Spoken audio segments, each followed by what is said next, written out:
ಅಸ್ಸಾಂಗೂ ಕರ್ನಾಟಕಕ್ಕೂ ಒಂಥರ ನಂಟು. ಅಸ್ಸಾಂ ಅಲ್ಲಿ ಡಿ ಕೆ ಶಿವಕುಮಾರ್ ತರ ಒಬ್ಬ ಲೀಡರ್ ಅಲ್ಲಿ ಹಿಮಾಂತ್ ಬಿಶ್ವಾ ಶರ್ಮಾ ಪ್ರಸ್ತುತ ಸಿಎಂ. ಅವರು ಕಾಂಗ್ರೆಸ್ ನ ಬಿಟ್ಟು ಬಿಜೆಪಿಗೆ ಹೋಗಿ ಬಿಜೆಪಿ ಅಧಿಕಾರಕ್ಕೆ ತಂದಂತ ವ್ಯಕ್ತಿ. ಈಗ ಅವರು ಚುನಾವಣೆ ಫೇಸ್. ಸೊ 126 ಅಸೆಂಬ್ಲಿ ಕಾನ್ಸ್ಟಿಟ್ಯೂನ್ಸಿ ಬರುತ್ತೆ ಅಲ್ಲಿ. 126 ಪ್ರೆಸೆಂಟ್ ಬಿಜೆಪಿ 75, ಕಾಂಗ್ರೆಸ್ ಮೈತ್ರಿಕೂಟ 50, ಅದರ್ಸ್ 1. ಬಿಜೆಪಿ ಅಧಿಕಾರದಲ್ಲಿದೆ. ಹಿಮಾಂತ್ ಬಿಶ್ವಾ ಶರ್ಮಾ ಮುಖ್ಯಮಂತ್ರಿ ಆಗಿದ್ದಾರೆ.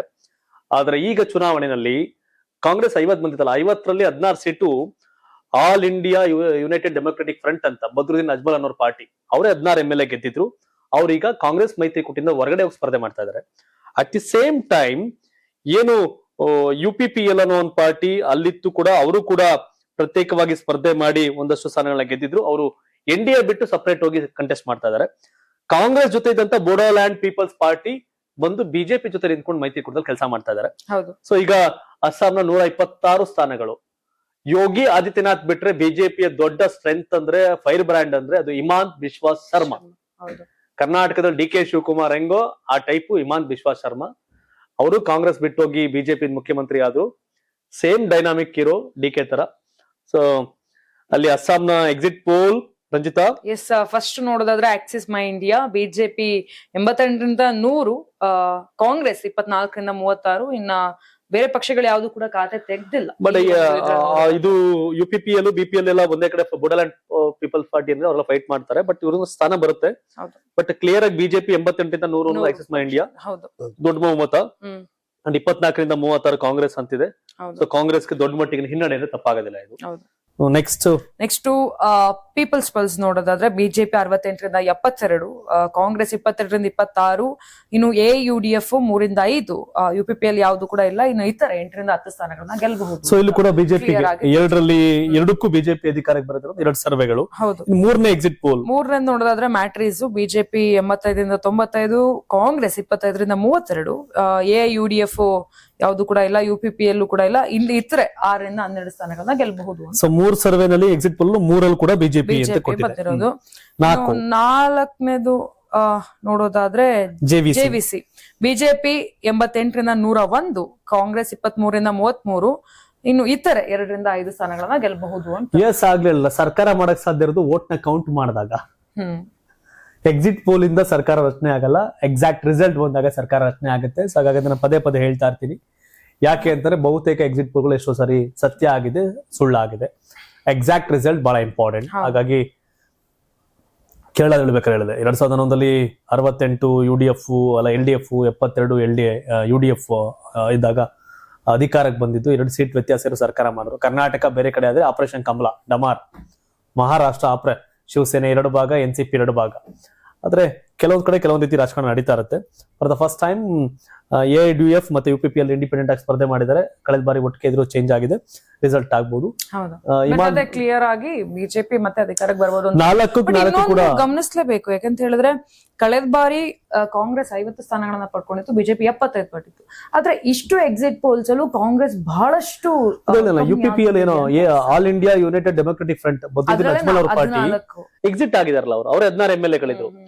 ಇವ್ರ ಜೊತೆ ಇದ್ರೆ ಮತ್ತದು 50-55ಕ್ಕೆ ಹೋಗ್ತಿತ್ತು. ಮೈತ್ರಿಕೂಟದಿಂದ ಹೊರಗಡೆ ಹೋಗ್ಬಿಟ್ಟಿದ್ದಾರೆ ಅವರು. ಕಾಂಗ್ರೆಸ್ಗೆ ದೊಡ್ಡ ಸಮಸ್ಯೆನೆ, ಸವಾಲೇ ಒಂದು ನಾಯಕರನ್ನು ಉಳಿಸ್ಕೊಳ್ಳ. ತರುಣ್ ಗೊಗಾಯ್, ಬ್ಲೂ ಐ ಬಾಯ್, ಹಿಮಾಂತ್ ಬಿಶ್ವಾ ಶರ್ಮಾ. ರಾಹುಲ್ ಗಾಂಧಿನ ಮಾತಾಡ್ಸೋರ ನಾಯಿ ಮರಿ ಆಟಾಡ್ಸೋ ಕೂತಿರ್ತಾರಂತೆ. ಸಿಟ್ಟಿಗೆದ್ದು ಬರ್ತಾನೆ ಆತನ ಬಿಜೆಪಿ ಸೇರ್ಸ್ಕೊತಾರ ಪಾರ್ಟಿಗೆ. ಈಶಾನ್ಯ ಭಾರತದ 7 ರಾಜ್ಯಗಳಲ್ಲಿ, ಮಣಿಪುರ ಆಗ್ಬೋದು, ನಾಗಾಲ್ಯಾಂಡ್ ಆಗ್ಬೋದು, ಸೊ ಮೇಘಾಲಯ ಆಗ್ಬೋದು, ಇಲ್ಲೆಲ್ಲ ಬಿಜೆಪಿ ಒಂದು MLA ಗೆಲ್ಲಲ್ಲ ರಂಜಿತಾ. ಅಲ್ಲೆಲ್ಲ NDA ಕನ್ವೀನರ್ ಸಂಚಾಲಕ ಆದಂತ ಹಿಮಾಂತ್ ಬಿಶ್ವಾ ಶರ್ಮಾ ಬಿಜೆಪಿನ ಅಧಿಕಾರಕ್ಕೆ ತರ್ತಾರೆ. ನಂತರ ಸೆಂಟ್ರಲ್ ಮಿನಿಸ್ಟರ್ ಆಗಿರ್ತಾರೆ. ಫಸ್ಟ್ ಟೈಮ್ ಆಗ ಅಲ್ಲಿ ಸರ್ಬಾನಂದ ಸೋನೋವಾಲ್ ಅಂತ ಅಸ್ಸಾಂ CM ಆಗಿರ್ತಾರೆ. ಲಾಸ್ಟ್ ಎಲೆಕ್ಷನ್ ಅಲ್ಲಿ 2016 ಎಲೆಕ್ಷನ್ ಅಲ್ಲಿ ಸರ್ಬಾನಂದ ಸೋನೋವಾಲ ಮುಖ್ಯಮಂತ್ರಿ. 2021ರಲ್ಲಿ ಇವರು ಈಶಾನ್ಯ ಭಾರತದಲ್ಲಿ ಹಿಮಾಂತ್ ಬಿಶ್ವಾ ಶರ್ಮಾ ಬಿಜೆಪಿನ ಅಧಿಕಾರ ತಂದ ಹಿನ್ನೆಲೆ 2021 ಚುನಾವಣೆ ನಡೆಯೋದು ಅಸ್ಸಾಂ ಅಲ್ಲಿ ಸರ್ಬಾನಂದ ಸೋನೋವಾಲ ನೇತೃತ್ವದಲ್ಲಿ. ಬಟ್ ಮುಖ್ಯಮಂತ್ರಿ ಆಗದೆ ಯಾರು ಅಂದ್ರೆ ಹಿಮಾಂತ್ ಬಿಶ್ವಾ ಶರ್ಮಾ. ಅಂದ್ರೆ ಹಿಮಾಂತ್ ಬಿಶ್ವಾ ಶರ್ಮಾ ಅಷ್ಟು ಪ್ರಬಲ ನಾಯಕ. ಆತನೇ ಈಗ ಅಸ್ಸಾಂನ ಮುಖ್ಯಮಂತ್ರಿ. ಆತನ ಸಾರಥ್ಯದಲ್ಲಿ ಈಗ ಚುನಾವಣೆ. ಅಲ್ಲಿ 9ನೇ ತಾರೀಕು ವೋಟಿಂಗ್ ಆಯ್ತು ಅಸ್ಸಾಂ ಅಲ್ಲಿ, ಏಪ್ರಿಲ್ 9. ಬಂದು ಅವನು ವೆಸ್ಟ್ ಬೆಂಗಾಲ್ ಕ್ಯಾಂಪೇನ್ ಮಾಡ್ತಾ ನಿಂತ್ಕೊಂಡ ಹಿಮಾಂತ್ ಬಿಶ್ವಾ ಶರ್ಮಾ. ಯೋಗಿ ಆದಿತ್ಯನಾಥ್ ಇವತ್ತು ವೆಸ್ಟ್ ಬೆಂಗಾಲ್ನ 294 ಕಾನ್ಸ್ಟಿಟ್ಯೂನ್ಸಿಯಲ್ಲಿ ಮೋದಿ, ಅಮಿತ್ ಶಾ, ಯೋಗಿ, ಹಿಮಾಂತ್ ಬಿಶ್ವಾ ಶರ್ಮಾ ಈ 4 ಸ್ಟಾರ್. ಮೋದಿ ಅಮಿತ್ ಶಾ ಅಷ್ಟೇ ಪ್ರಬಲವಾಗಿ ಕ್ಯಾಂಪೇನ್ ಮಾಡಿರೋದು ಯಾರು ಅಂದ್ರೆ ಹಿಮಾಂತ್ ಬಿಶ್ವಾ ಶರ್ಮಾ, ಯೋಗಿ ಆದಿತ್ಯನಾಥ್ ಅವರು. ಹಾಗಾಗಿ ಅಸ್ಸಾಂ ಬಹಳ ಇಂಪ್ಯಾಕ್ಟ್ ಮಾಡುವಂತದ್ದು ಇದು. ಅದರಲ್ಲಿ ಹಿಮಾಂತ್ ಬಿಶ್ವಾ ಶರ್ಮಾ ಸ್ಟ್ರಾಂಗ್ ಲೀಡರ್. ಹಾಗಾಗಿ 4 ಸರ್ವೆನಲ್ಲೂ ಕೂಡ ಬಿಜೆಪಿ ಮೈತ್ರಿಕೂಟ ಅಧಿಕಾರಕ್ಕೆ ಬರುತ್ತೆ. ಯಾಕಂದ್ರೆ ಅಸ್ಸಾಂ ಗಣ ಪರಿಷತ್ ಇದೆ ಅವ್ರ ಜೊತೆ, ಬೊಡೋಲ್ಯಾಂಡ್ ಪೀಪಲ್ಸ್ ಪಾರ್ಟಿ ಅವ್ರ ಜೊತೆ ಮೈತ್ರಿಕೂಟದಲ್ಲಿದೆ. 90 ಸೀಟ್ಗಳನ್ನು ಇವರು ಕಂಟೆಸ್ಟ್ ಮಾಡಿದ್ದಾರೆ ಬಿಜೆಪಿ ಅವರು, ಉಳಿದು ಮೈತ್ರಿಕೂಟಕ್ಕೆ ಸೀಟ್ ಕೊಟ್ಟಿದ್ದಾರೆ. ಸೊ ಇದಿಷ್ಟು ಅಸ್ಸಾಂ ಲೆಕ್ಕಾಚಾರ. ನಾಗ ಹೇಳಿದಲ್ಲ, ಈ ಡಿ.ಕೆ. ಶಿವಕುಮಾರ್ ಅಷ್ಟೇ ಸ್ಟ್ರಾಂಗ್ ಅಂತ ಲೀಡರ್ನ ಕಳ್ಕೊಂಡ್ರೆ ಅವತ್ತು ರಾಹುಲ್ ಗಾಂಧಿ. ಕಾಂಗ್ರೆಸ್ ತನ್ನ ನಾಯಕರನ್ನು ಕಳ್ಕೊಂಡಿದೆ, ಮೈತ್ರಿಕೂಟವನ್ನು ಕಳ್ಕೊಂಡಿದೆ. ಸೊ ಕಾಂಗ್ರೆಸ್ನ ಹೈಕಮಾಂಡ್ ತನ್ನ ನಾಯಕರ ವಿಷಯದಲ್ಲಿ, ಮೈತ್ರಿಕೂಟದ ವಿಷಯದಲ್ಲಿ ಸೀರಿಯಸ್ ಆಗಿಲ್ಲ. ನಮ್ಮ ರಾಜ್ಯದಲ್ಲೂ ಅದೇ ಆಗ್ತಿರೋದಲ್ಲ. ಸೊ ಅದಕ್ಕೆ ನಾನು ಕರ್ನಾಟಕಕ್ಕೂ ಅಸ್ಸಾಂಗೂ ಸಾಮ್ಯತೆ ಇದೆ ಅಂತ ಹೇಳ್ತಿರೋದು. ಇಲ್ಲೂ ಡಿ.ಕೆ. ಶಿವಕುಮಾರ್ ಮೇ ಎಂಡ್ ಮುಖ್ಯಮಂತ್ರಿ ಮಾಡ್ಲಿಲ್ಲ ಅಂದ್ರೆ ಇಲ್ಲಿ ಏನೇನಾಗುತ್ತೋ ಗೊತ್ತಿಲ್ಲ. ಎಸ್, ಅದೇನಾರು ಆಗ್ಲಿ, ಇದು exit poll exact result May 4. ನಾನು ಮತ್ತೆ ರಂಜಿತಾ ನಮ್ಮ ಟೀಮ್ ನಿಮ್ಗೆ ಮೇ 4ರಂದು ಬೆಳಗ್ಗೆ 7 ಗಂಟೆಯಿಂದ ನೇರ ಪ್ರಸಾರದಲ್ಲಿ ಇರ್ತೀವಿ, ಮಾಹಿತಿನ ಕೊಡ್ತಿರ್ತೀವಿ. ಕೆಲವರೆಲ್ಲ ಆ ತರ ಬಿದ್ದು ನಂಬರ್ ಜಾಸ್ತಿ ಮಾಡಿ ರಿಸಲ್ಟ್ ಹೇಳ್ತಿರ್ತಾರೆ. ನಾವು ಹಂಗ್ ಮಾಡಲ್ಲ. ಪರ್ಫೆಕ್ಟ್ ರಿಸಲ್ಟ್ ಬೇಕು ಅಂದ್ರೆ ಕರ್ನಾಟಕ ಟಿವಿನ ನೀವು ವಾಚ್ ಮಾಡಿ ಅಂತ ಕೇಳ್ತಾ, ನಿಮ್ ಪ್ರಕಾರ ಅಸ್ಸಾಂ ಏನು ಯಾವ್ದು ಗೆಲ್ಬಹುದು? ಇವ್ರ ಎಕ್ಸಿಟ್ ಪೋಲ್ ಏನೇ ಇರಲಿ, ನಿಮ್ದೇನೋ ಇರುತ್ತಲ್ಲ, ನೀವು ಕೂಡ ತಿಳ್ಕೊಂಡಿರ್ತೀರ ಅಸ್ಸಾಂ ಬಗ್ಗೆ.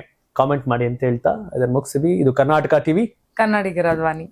ನೀವು ಸಣ್ಣ ಆಗ್ಬೇಕಲ್ವಾ? ಅದು ಒಂದು ಉತ್ತಮ ಆಹಾರದಿಂದ ಸಣ್ಣ ಆಗ್ಬೇಕಲ್ವಾ? ಪ್ರತಿದಿನ ನಮ್ಮ ಜೀನಿ ಸ್ಲಿಮ್ ನ ಯೂಸ್ ಮಾಡಿ ಯಾವುದೇ ಸೈಡ್ ಎಫೆಕ್ಟ್ ಇಲ್ದಂಗೆ ನೀವು ಸಣ್ಣ ಆಗ್ತೀರಾ.